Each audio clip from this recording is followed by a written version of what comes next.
Yan ha, tulis.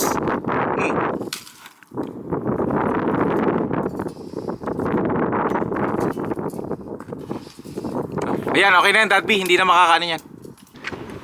Hello mga abe, isang maaraw at mahanging Sabado mula dito sa Toronto, Canada. Ako po yung lingkod, Kuya JDL. At ito maaraw na. Last week sobrang mas snow. I-update ko lang kayo, no? Ito importante to, abe, kung kayo ay tiga dito sa Canada, no? Or sa anumang area na may nagyayelo.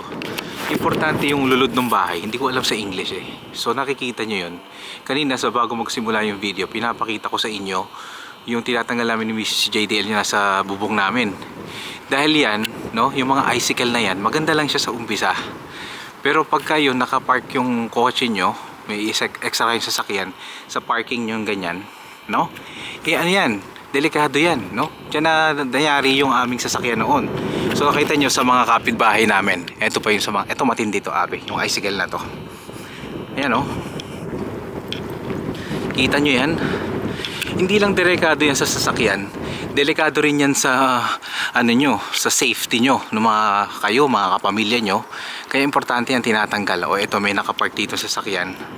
O yun, yung dati namin sasakyan, nayari yung hood namin yan dahil po dyan sa ano na yan, sa icicle. So yan lang yung gusto kong ano sa inyo, ibigay na update sa inyo ngayon. Kung may mga ganyan kayo sa bahay nyo, tanggalin nyo na at ipaabot nyo na sa kung meron man kayong mga superintendent, ano?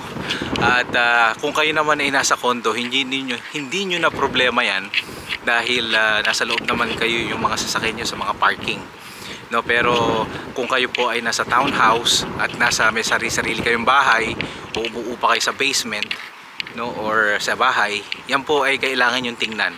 At wag nyo pong ipagsawalang bahala po yan dahil napakadelikado po niyan.